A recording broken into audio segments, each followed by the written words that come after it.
Welcome to Defeated Tragedy to Triumph.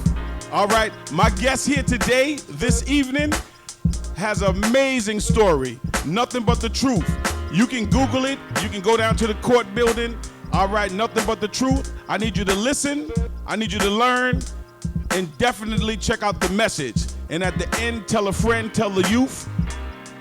This is what we do right here at Defeated Tragedy to Triumph. Jeff, introduce yourself.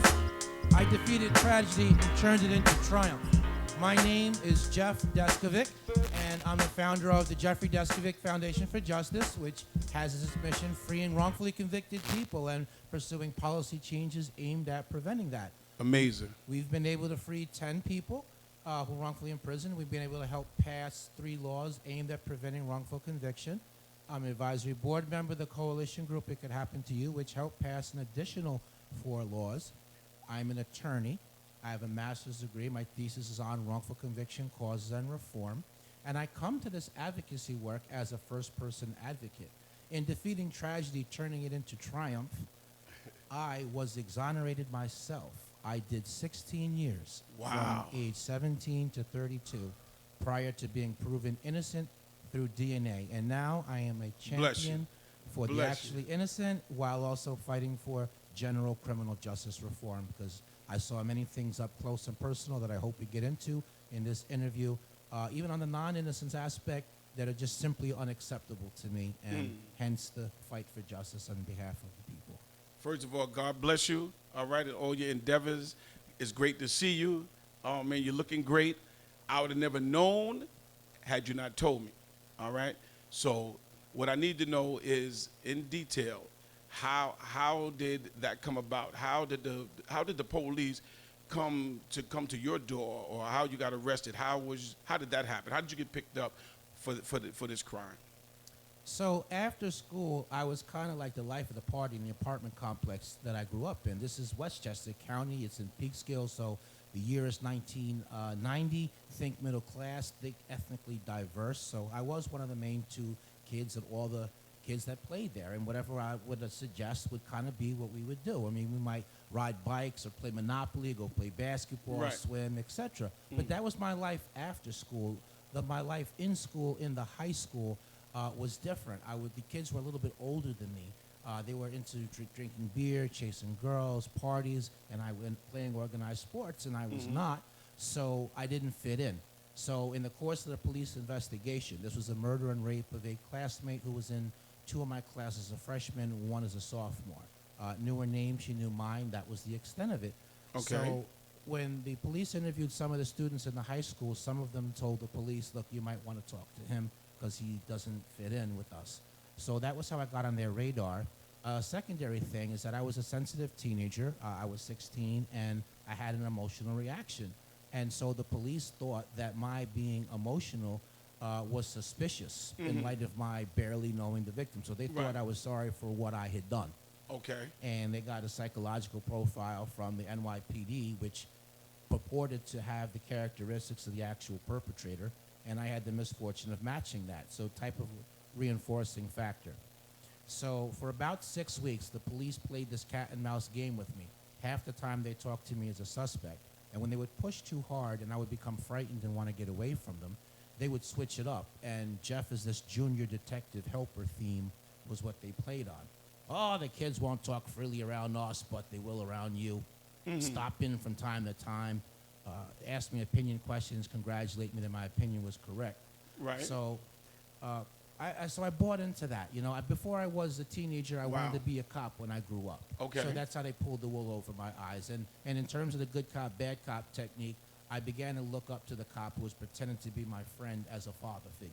Okay. So eventually they got me to agree to take a lie detector test. So instead of going to the high school for the test, for school, I went to the police station for the test. So my mother and grandmother thought I was in school. They drove me out of county, 40 minutes away by car. They took me from Peekskill, which is in Westchester County, to Brewster, which is in Putnam, 40 minutes away by car, which meant I wasn't able to leave on my own. I was totally dependent on the cops. Wow. I had no attorney present. They didn't give me anything to eat. There was 3 cops that came with me from Peekskill, but the polygraphist was a Putnam County Sheriff's investigator, and he never identified himself as an officer. He never read me my rights. They put me in a small room and gave me countless cups of coffee to get me nervous. Then he attached me to this lie detector machine, and then he launched into his third-degree tactics. So he invaded my personal space. He raised his voice at me. He kept asking me the same questions over and over again. Now, how old are you at this time? One more time. 16 years old. Wow. And he kept that up. He kept that up, Wise, for 6.5 to 7 hours. Okay. And towards the end, he said, "What do you mean you didn't do it? You just told me through the test result that you did. We just want you to verbally confirm it." So that really shot my fear through the roof. And then the cop who was... So you're in the room with how many cops? One. By yourself? By myself. Just you and him? Yes. Okay, go ahead. I'm just trying to get a visual. Okay. Sure, of course. And when his efforts to getting me to confess failed, that's when he brought in the polygraph, the lie detector, as a psychological tool. He said, look, what do you mean you didn't do it? You just told me through the test that you did. We just want you to verbally confirm it. And so that really shoots my fear through the roof. And then the cop who had been pretending to be my friend, he came in the room and told me, "Look, these other officers are going to harm you. I've been holding them off. I can't do this any longer. You got to help yourself. Look, just tell them what they want to hear. You go home. You're not going to be arrested." So being young, naive, frightened, 16 years old, not thinking about the long term, I was only concerned with my safety in the moment. I was in fear of my life because the fact that I didn't know where I was and no one else knew where I was. I just was about loomed that. very large in my mind, yeah. Right. And then I'm overwhelmed psychologically and emotionally, and I took the out which he gave, and I made up a story based on the information that they gave me in the course of the interrogation in the 6 weeks run up to it. By the time it was all said and done, I collapsed on the floor into a fetal position, crying uncontrollably. Right. Obviously, I was arrested. I was charged with a murder and rape. So if I'm hearing correct, you were coerced. Yes. You was alone with a grown man, an officer that somehow befriended you, okay, and you felt alone. And the threat and the false promise, and not seeing no other way out other than what he was telling me, and so I falsely confessed. Okay. Now, before the trial started, the DNA test came in. It showed semen on the victim didn't match me. And so they brought this medical examiner in who committed perjury, and he trashed the victim's reputation. He pretended that she had been promiscuous, and that was how the DNA didn't match me, but I was still guilty. And the prosecutor named another kid by name that he claimed had slept with the victim, but he never called him as a witness. He never had a DNA test performed. Wow. And I had a public defender, and we all know how that goes. Yes, yes, we do. But to sum up and be in brief, he never called as my alibi as a witness. He never cross-examined the medical examiner. He never used the DNA evidence to, use that to challenge the confession. And so I don't mean to cut you off. Yeah. So when there's a confession, so we're clear for the audience, there's not a trial.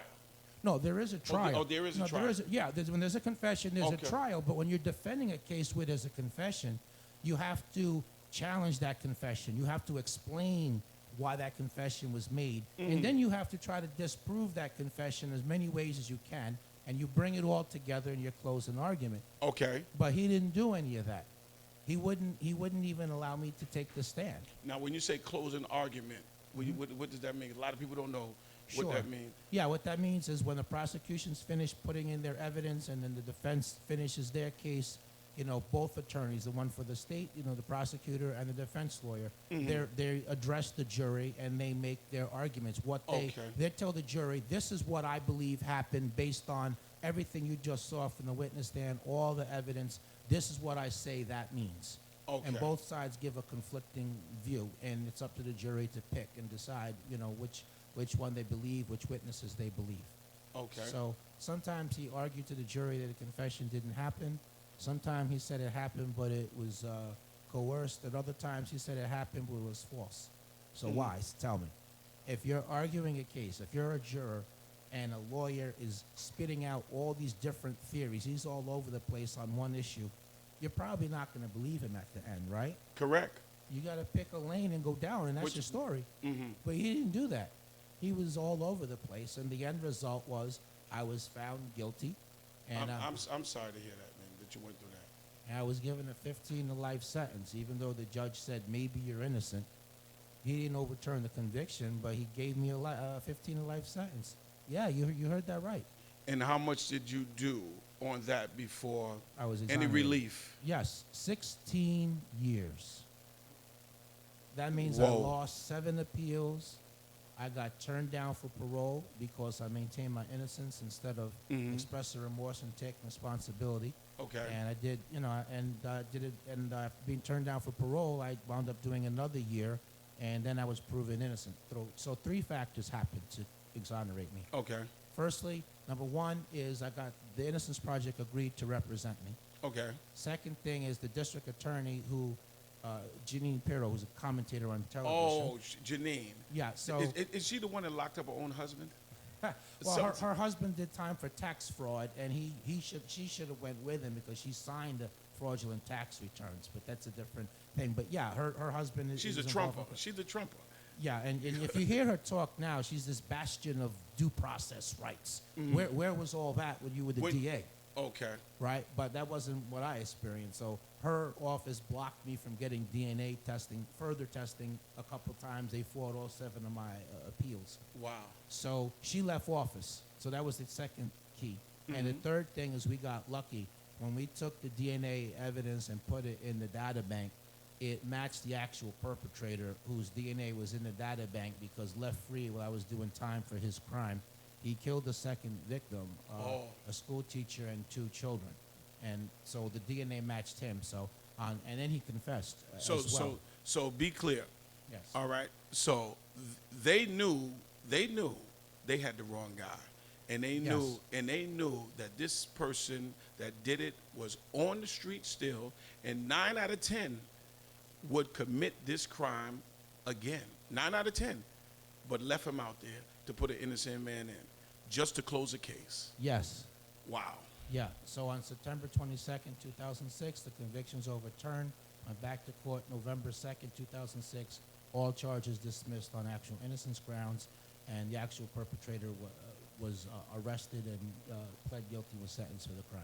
Well, okay. So overwhelming. So that's the tragedy. Yes. That's the tragedy. Is there anything else you want to add to it? I know some people do rough stays, some people do hard stays, some people do easy stays. How was it for you? It was very, very rough. Okay. So remember, I'm in there. If I would have been just in there for a body, that would have been one thing. Okay. Meaning a murder charge. I understand. But I'm there for a rape with that. So, in other words, I have a target on my back. They all think I'm a rapist. Then you know there's a vigilante mentality where people convicted of sex offenses. So it was very difficult there in that aspect. And they do not know behind the scenes what really happened. So all they hear is the word rape and okay, got you. Exactly. Okay. Food is terrible. Guards were abusive. A lot of violence there. Sometimes I was beat up. One time I nearly lost my life. Beyond that, it was a mental battle as well because I had to keep fighting off feelings of hopelessness, helplessness, thoughts of giving up, thinking about suicide. So I had to fight all that stuff off, in route to eventually being exonerated. Okay. And I essentially did the time by myself also. No family members? No. Very limited. So my mother was the only one who consistently came to see me. But in the last 5, 6 months, always. Those mothers would, they're going to stick by you. It's true. But in the last 5, 6 years, she came like once every 6 months. My brother came 3 times in 16 years, not at all in the last decade. A couple sets of aunts and uncles would come and then disappear for 3 years. And, I saw them maybe 3 or 4 times. So in many ways, I essentially did the time, by myself. Wow. Okay. So so that's the tragedy part. Yes. We're gonna go into the triumph. We're gonna go into the triumph. My favorite part. Right. Yeah. I need to know, and my audience need to know, all right? And I know you're passionate about what you're doing. I called you at the last minute and I told you what I was doing and you said, I'll be there. Absolutely. All right? And you're here. Yes. My man. I appreciate it. Okay. Now we need to get into the triumph part, because this is the good part where we're smiling. And that feeling I just had for the story that you just told me, I'm going to now hope that goes away. It absolutely will, I promise. Yes. You know, just goes away for, that's all. That's sad. That absolutely is sad. Now, for my first 5 years, I was an individual advocate. So I was doing speaking engagements. I was trading privacy for awareness by doing media interviews. I was regularly meeting with elected officials. I became a weekly columnist, so I was writing articles. Got a scholarship to finish the bachelor's degree. It took about 5 years to get compensated. Now, within that time, another hardship, though. So we're not fully out of the hardship. Well, we are going to be in half a second. Okay. But I just want to share this aspect of it for your audience, because it's not like when you get released from prison, all of a sudden it's life happily ever after. There's another struggle to follow that before you eventually get to, a better place. So, Got you. So I had to overcome the psychological after effects of being in prison wrongfully for 16 years. And the stigma of having been in prison wrongfully, yeah, but you were there, so how much of that rubbed off on you? Is it safe to have you around? Right. Okay. Right. Technology completely different. So cell phones, GPS, internet didn't exist before. Culture completely different. Cities and towns not looking the same. So it felt like I was in a parallel world. Wow. It was particularly hard for me to reintegrate because I had never before, remember, I was in from age 17 to 32. Okay. So I had never lived before on my own, hadn't had a driver's license, hadn't gone shopping, never had to write a check or balance a budget. So all of those things, I was always passed over for gainful employment, so I lacked stability of housing. At one point, I was a couple of weeks away from homeless shelter. Mm-hmm. So that was the struggle while I was an individual advocate doing that advocacy work, but still barely getting by. But I did, while doing the advocacy work, realize that I wanted to get some educational credentials to assist what I'm doing. So I did get a bachelor's degree, got a scholarship from Mercy College. Want to shout them out. Okay, all right. Shout out to Mercy College. Absolutely, all right. yeah. Okay. And got a master's degree from John Jay College. My thesis is on wrongful conviction, causes, and reform. And after about 5 years, I did get some financial compensation, and I wanted to take this thing to the next level. Wise. Okay. I wanted to help get people out. So I used some of the money to start the Jeffrey Deskovic Foundation for Justice. And how did that work out? It's worked out well because we've gotten 10 people home, and we've helped pass 3 laws. Whoa. And we're part of a bigger coalition that passed an additional 4 laws. I'm active in both the New York, Pennsylvania, and Californian chapters. Okay. So I'm doing advocacy work Great. beyond, Oh, man. beyond Great. New York. Great. And Great. Probably the biggest thing I'll say is that at some point it became not enough to simply sit in the front row of the courtroom. Even though the lawyer might work for me, or I might have worked in collaboration with the lawyer on that case, I couldn't, at the end of the day, I couldn't sit at the defense table. I couldn't represent any of the clients. I couldn't make any of the arguments. Right. So I wanted to be able to represent some of the clients. So I made a foray into law school, and I became an attorney. As we sit here right now, So I am you're an attorney. I am an attorney. Oh, man, Yes. great job. And- Great accomplishment. Great job. And I have a question for you. Yes. The guys that you got out, Yeah. are you in contact with these people? Yes. Okay, you guys are tight? Yes. Everything's okay, good. We're going to need them on the show, man. All right? Okay, we're going to need them on the show. Just let them know they got a home to come to and tell their story, man. Because people need to know. People need to know about being in a room with an officer and feeling scared, and without saying I need my rights, and I need a lawyer and things like that. Very, very important. I'm glad you said that. So most people don't know what to do if the cops want to talk to them.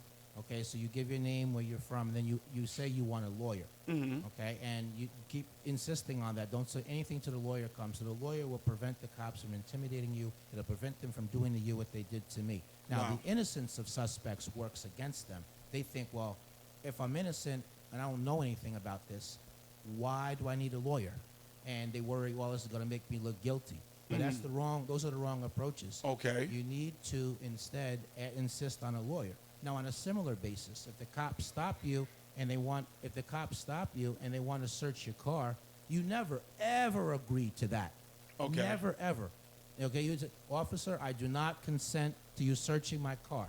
Step far away back, don't physically stop them. If you search my car, you're doing so against my will. I do not consent to this search. Okay. And you take it up later in court. That's all you're doing is saying So that. comply at that point. Yes. And But while saying, I don't consent to the search, but standing far away and be as non-threatening as you can, you're going to take that up in court later, because there's a lot of people that when they agree to let the cop search their car, the cop flakes them. And the cop plants evidence on them. So you don't want to be in that position.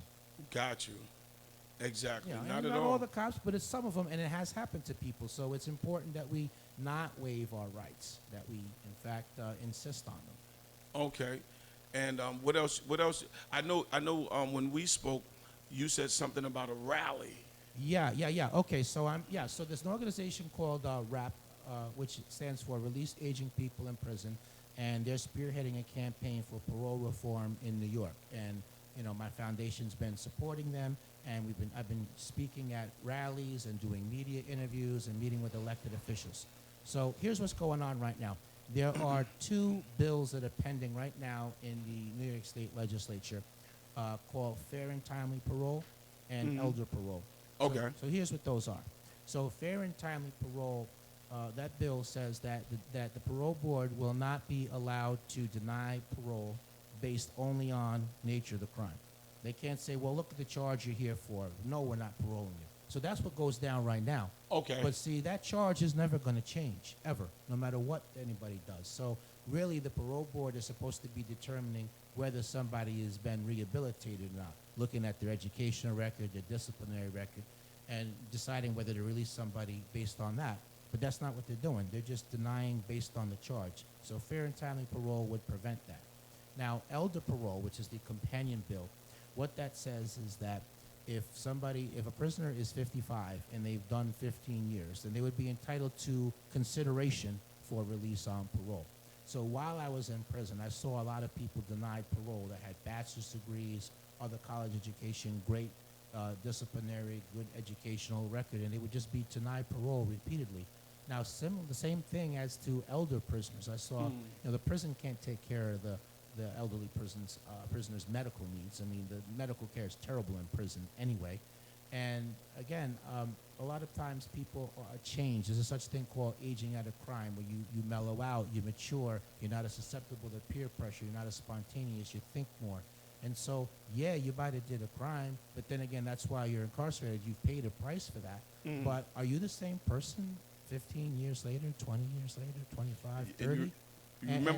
Remember when you and I spoke about that? I said there should be a panel that supersedes that, all right, meaning there should be people that come in and look to see what you achieved in the time that you've been there. And some people, they shouldn't have to do 10 years. If you see that somebody got bachelor's degrees, you got different degrees, all right, there should be somebody that comes in and says, hey, he need to be looked at, and we need to speed up his date. When I said that to you, I guess it was a little far-fetched for right now, but that's what I believe should happen. Sure. I understand. It makes sense. Look, if you're doing good, and there should be some people that come in and look at people like that and fight for them to get to the board sooner or something like that. That's just my thought. Yeah, listen, I think that it definitely makes sense. I mean, I think that that's something that's down the line. I mean, initially we're trying to just get those bills passed. And another thing is there are some of the parole commissioner slots that are available, so that are open, that haven't been filled, and so people are waiting for parole board hearings longer than what normally would be the case. And another thing is that we need to have some fair and balanced parole commissioners. Like everybody, a majority of people that are on the parole board come from a law enforcement background. So we need to get other people that are more representative of the community to participate in these evaluations and determining whether someone's going to be released on parole. So I mean, I do want to mention that there's a documentary short out on Amazon Prime called Conviction. Okay. And with that documentary is about my life post-exoneration and the advocacy work that I do. And in that, I use the platform that I had to draw attention to some of the additional justice reform issues, things like parole reform and elderly people in prison and compassionate release and solitary confinement, mass incarceration, lack of college education for prisoners. Okay. So with the idea that I'm hoping I'm furthering the policy discussions, and that we can fix the system to make it as accurate as we possibly can, because the things that I saw up close and personal. Jeff, you need any water right there? Right to your left. Here you go. Okay. There you go. All right. The things that I saw were very disturbing, and to me it's definitely not acceptable. So hence my speaking out on those issues as well. Solitary confinement. All right. How long are they keeping these guys in there? In the cell, that's 23 hours. That's 23 hours a day. But in terms of how long they would be in, what type of sentence they would get to be there, so, I mean, that might be a month, a little bit less than a month. Could be 6 months. Could be a year, 2 years, 5 years, 10 years, 20 years. These are all bizarre and draconian, just extreme sentences that courts have allowed to stand. And sometimes people would get 6 months, a year, 2 years for smoking marijuana. No, again, no one's saying that you should be allowed to smoke marijuana, but 2 years in solitary confinement. Do they have prisons that are built just for solitary confinement? Yes, they do. Okay. They do have those. What prisons are those? Well, in New York, you have there's 5 Points and Malone, Okay. and Southport are just a few off the top of my head. Okay. I'd like to share a little bit what it's like to be in solitary. So, Talk to us. unfortunately, I made one trip to solitary, unfortunately. I did 28 days there. I was sent to solitary because I was preemptively defending myself against some people that were coming to stab me up because they thought I was a rapist. So I didn't wait for them to come and take me out. Jeff, you brought them the business? Yes, I brought them the business, okay? All right. Yes, I did. My man. Exactly. There you go. Look, man, I was in a tough situation, and I did what I had to do, man. It was me or them, and it wasn't going to be me. So Right. I did the best that I could, and despite that, I almost got killed anyway. I mean, I got hit multiple times on the side of my head with a 10-pound weight plate as well. So Wow. I'm really lucky I'm sitting here talking to you. But let me get into the solitary confinement as far as what it was like to be there. Okay, so you're in there cell 23 hours a day. You barely have any they take the majority of your property. So they take all your cosmetics other than the bar of soap. They take all that and put it in a locker with your name on it. And the only time you have access to that is when you take a shower. Why? It doesn't make any sense to me. Why? I don't know. You can't. Okay. Are they afraid that you're going to use something to harm yourself? Are they afraid that you're going to? They probably would say that. They probably would say that, or they might try to say, well, you're going to use that against them somehow. I mean, or them. That's what I mean. Okay. That's what I mean. Yeah.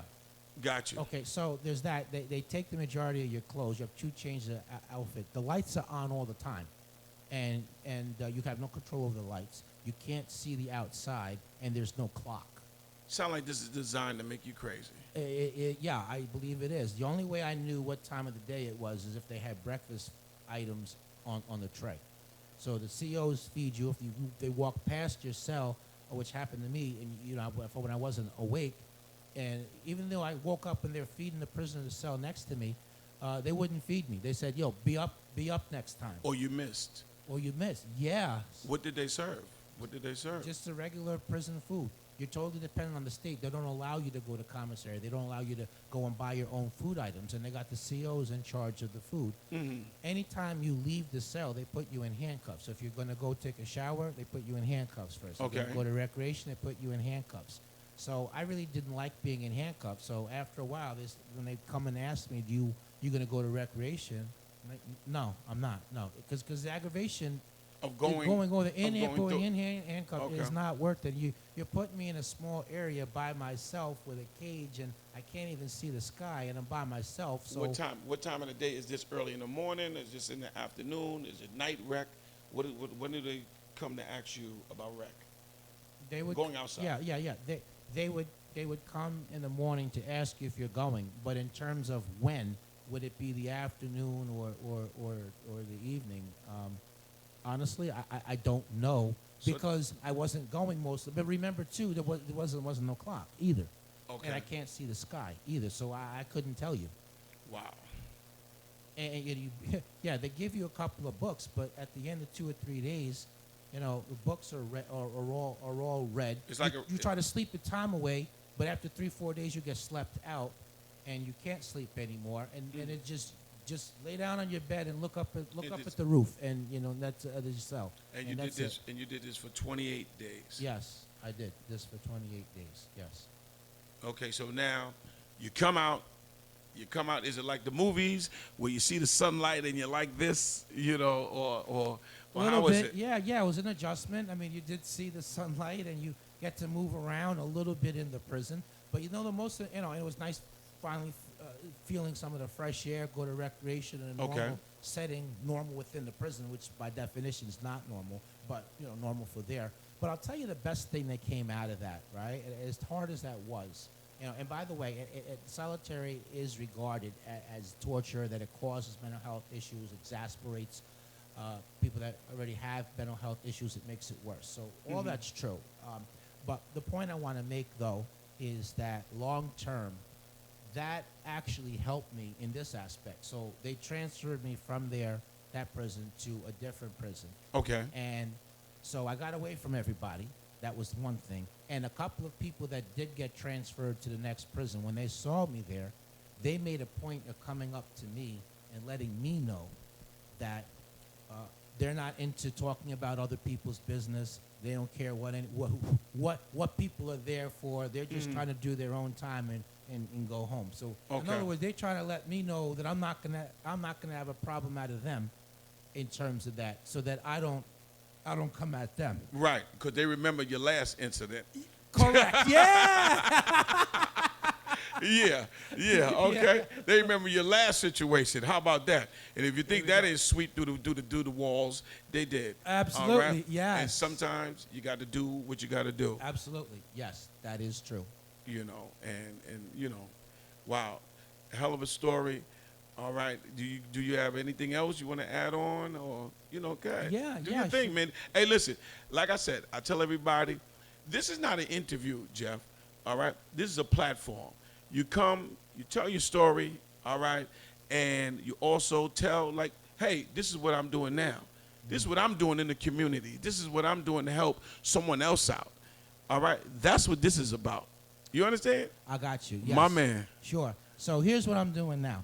Okay, is, you know, we have 10 cases that we're working on to try to get 10 other people out. I've entered some of those cases as co-counsel, and we are working, getting some changes in the law right now. I mentioned the parole reform bills I'm working on, and with my colleagues. Okay. And we're trying to get rid of the exceptions. There's some exceptions when it comes to videotaping interrogations, you know, those which often lead to false confessions. So we're trying to get rid of the exceptions. And right now they have exceptions for sex offenses, drug cases, certain murder cases. So myself and my colleagues are saying that there shouldn't be any exceptions. Let's get the whole damn thing on camera. Let's be clear. Are you threatening people? Are you not? Are they voluntarily speaking? Are they not? Are you giving them the details? Let's be transparent. Let's be transparent. What's the problem? If you're doing the right thing, what is the fight about being transparent? Exactly. Now that's in New York. So in Connecticut, okay, with the Pennsylvania Could Happen to You coalition, again, which I'm advisory board member of, my foundation's part of that coalition. So check this out over there. So Pennsylvania, you're not going to believe this one, except that I know you will, but it's unbelievable how crazy this is. Okay. In Pennsylvania, Pennsylvania is one of 14 states that does not, you heard that right. Do not give any compensation. So if you did time in Pennsylvania and they find out that you were innocent, you're not getting entitled to nothing. Exactly. They just pat you on the back, yeah, and say good luck. That's it. And they open the doors. Yes, sir. Wow. So we're working on that in Pennsylvania, and similarly, we want to get the oversight for prosecutors there. Now in California, again, we're trying to get some oversight for prosecutors, but we're trying to give it we think there's a chance to end the death penalty, which, you know, risks the execution of innocent people. We all know that minorities more frequently get sentenced to death than, right? And, correct. Yeah, exactly. And you know, a minority defendant is, they're more likely to get the death penalty, but also that if the victim is white, right, the defendant is less likely the defendant's right, the defendant is more likely to get the death penalty. So there's like a devaluing of human life Right. that takes place. Okay. You'll never see a rich person or on death row. Okay.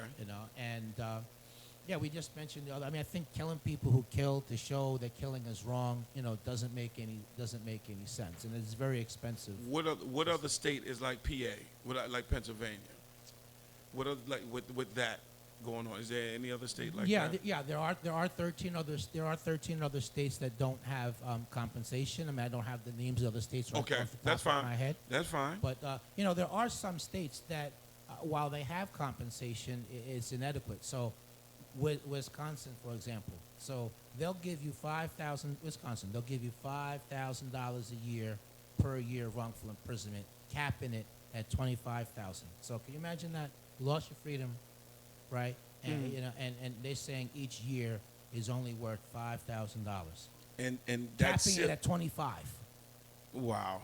Nearby New Jersey, which is just right over the George Washington Bridge, only $50,000 a year. Okay, so we're clear.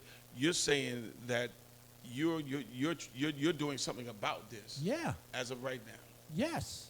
Okay. Yes. Me and my colleagues. Yeah, we just made rounds at the Pennsylvania legislature, so we're building support. Great.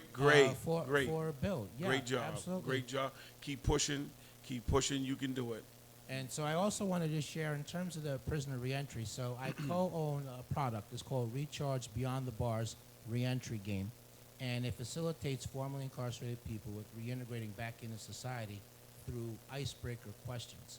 So I found it hard to communicate with my family and friends once I came back out, because I knew that really nothing in their background would allow them to understand what I'd been through and the difficulties I had. And on their end of it, like my younger brother said to me, he said, I don't know what to say. I don't know what not to say. I don't know what to ask. I don't know what not to ask. Right. So Recharge comes in the middle, and it removes the awkwardness through those icebreaker questions. Wow. Did they eventually get around to it, your brother?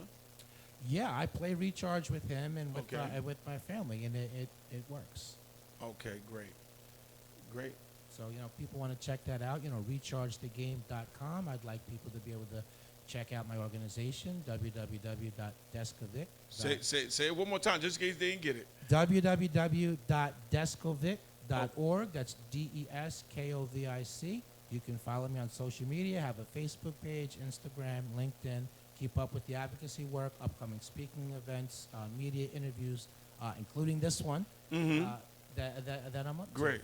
And, lastly, I want to mention this, that, this justice reform that I'm talking about, this is about justice, this is about accuracy. It's not anti-cop or prosecutor per se. So Okay. if you're in those professions and you're doing your job legit, by the book, respecting all constitutional state rights, I have no problem with you. Right.